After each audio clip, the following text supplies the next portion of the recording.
This video will wrap up what we've been doing with section 5.1 part 2, focusing on the concept of radians. So just a quick review of what we had initially done. We said we're going to start by placing our initial side on the radius of a circle. We are then going to draw an arc along a circle, and we're going to call that length of the arc S. And in drawing that arc, we will wind up making an angle. We'll call that angle theta. That angle theta has been built by doing what? By traveling along the arc of a circle. And what we said is the concept of a radian is a ratio. It's a ratio of the arc length to the radius of the circle that we happen to be traveling along in this arc pattern. So we say theta radians equals S over R. There are a couple key things we came back to. We said, hey, if I did a complete revolution, we'll find out that 2 pi radians is the same as 360 degrees, and a series of ratios can be built and relationships. And I had you take a look at this little table. I had you just build a very simple horizontal vertical axis, put a series of labels out here, and you can identify all of your main pieces. We can locate, hey, pi over 2 radians happens to be in the same place as 90 degrees, so on and so forth. So, with the fact that we're saying that theta radians is, again, arc length divided by radius, there's something also that's very useful. If I happen to know the angle that I create in radians and the radius of the circle that I built it on, I can multiply those two values together and get the length of the arc that I traveled on. So here it is just kind of in verbal statements. If we know the size of the angle, theta, in radians by the way, that we built along a circle of radius r, then r, arc length, S, follows the basic formula. S equal r theta. It's a very simple rewriting of theta equals S over r. Just multiply each side by r. S equals theta times r. And so what this tells us is, with these formulas, if I've given any of the 2 of the 3 combination or the values that go into this formula, I can solve for the missing piece. Key thing again, remember this formula works only in radians. Have to have your angle in radians for this to work.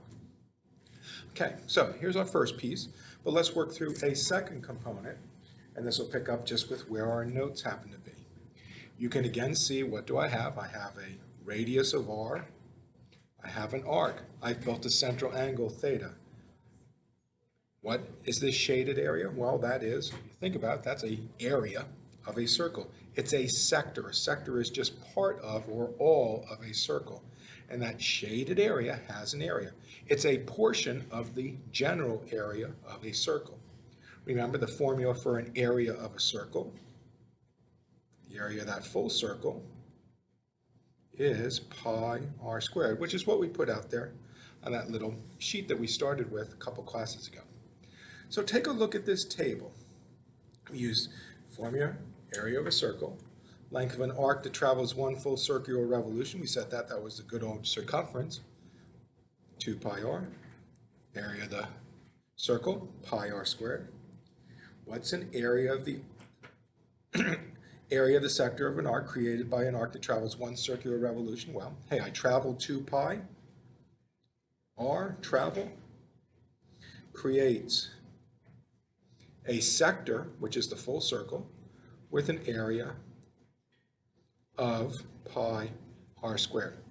So let's do a little bit of work here. If we look, I've drawn 4 different revolution sizes, full, 1/2, 1/4, 1/12. I've asked you to compute the arc length of each of those. Too big. How much of 2 pi r? If I do a full revolution, I did the full circumference, 2 pi r. I did half a revolution, I just did pi r. So on and so forth. And I asked you then, hey, what's the area of the sector? Well, if the sector is a full circle, it's pi r squared. If we only did half of a revolution, we only have a semicircle worth of sector information to work with. I'll draw it real quick.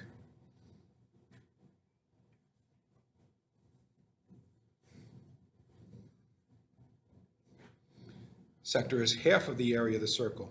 That'll be 1/2 pi r squared. If I only happen to do a quarter, hey, what would I have? I would be, in this case, I would be 1/4 pi r squared.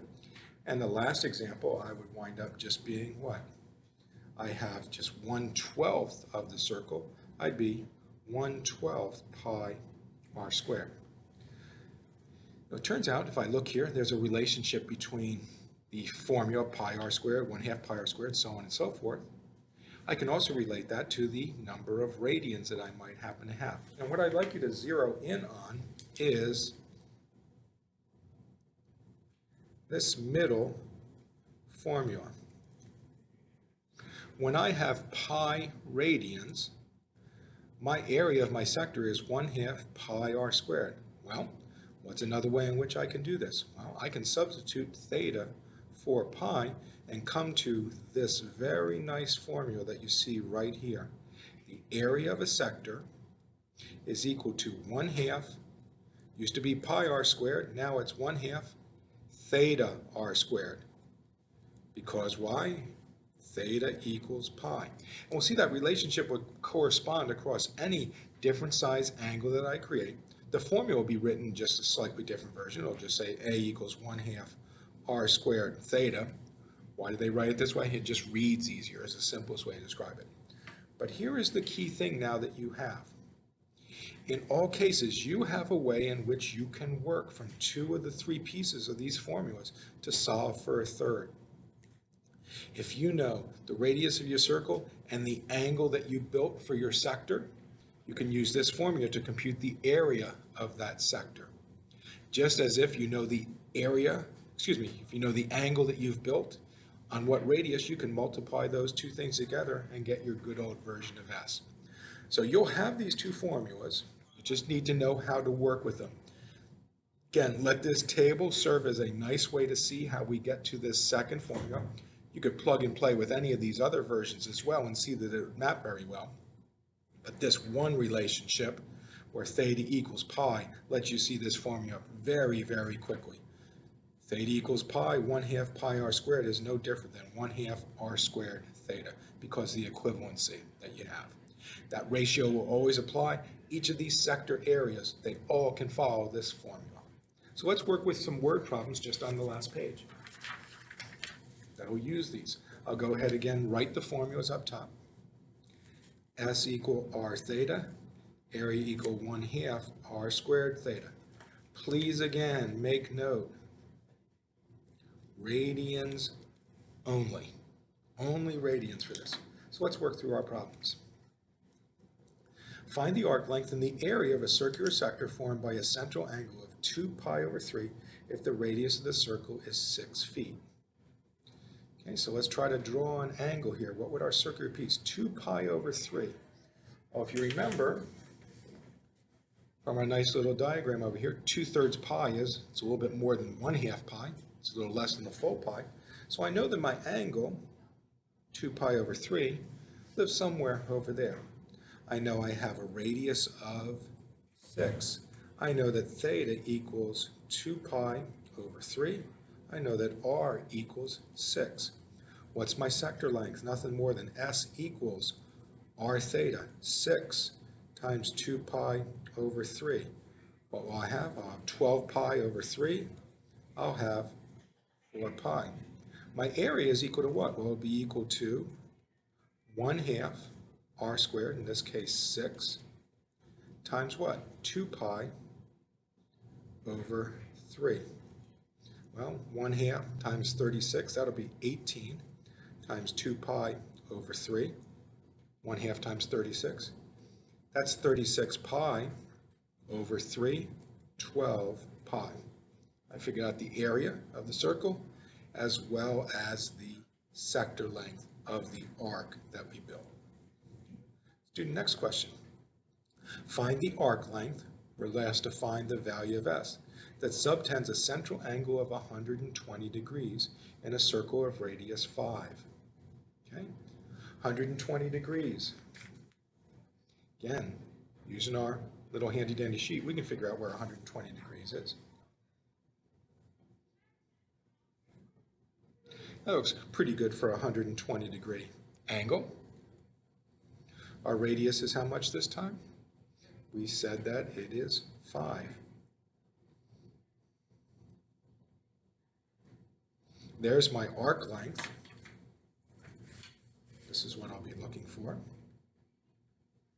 So what can I do? Well, that's 120 degrees, unfortunately. That's not radians.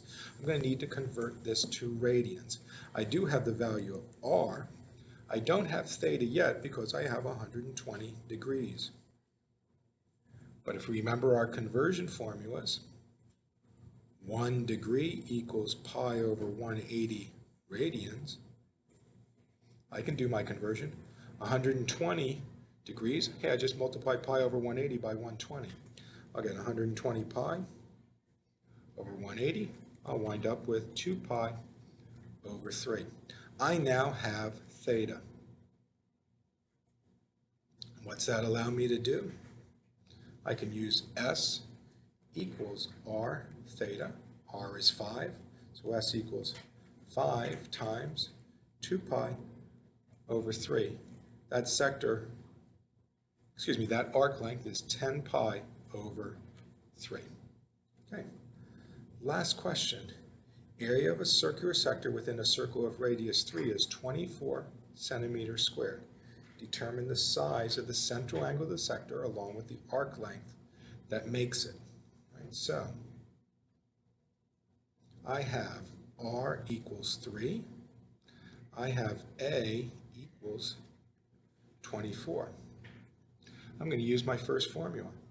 A equals 1/2 R squared theta. That's going to allow me to find theta, which is going to be a good first thing that we're going to be yes, because we're asked for the size of the central angle that's built. This formula is going to be perfect for us. 24 equals what? 1/2 3 squared times theta. 24 equals, that's 9 over 2, 1/2 times 9 times theta. What's that tell me in that case? Well, theta equals 24 times 2 nines. Just need to multiply by the reciprocal. Theta equals 48 over 9. So we have the size of the central angle is what? We have it as 48 over 9 radians. And there we go. So hopefully that answers some of the main pieces we're looking at. Notice that we kind of had an interesting answer here. Usually a lot of times we see our radians with a pi in it. Doesn't have to happen. In this case, we have a nice, straightforward relationship that has been built for us and does work. And so that's the key thing that we'll do with this unit. Make sure you're aware of how to use the formulas. Make sure that you remember to use them in radians mode. Know how to convert between degrees and radians and vice versa. Obviously, if you're going to use any of these formulas, you're always going to be converting into radians if your angle was not originally given to you in that mode. And that's the gist of this topic.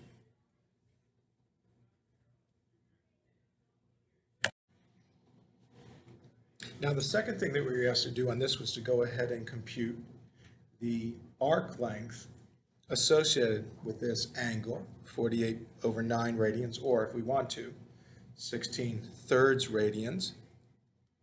We were asked to compute the arc length. Well, we know that S equals R theta.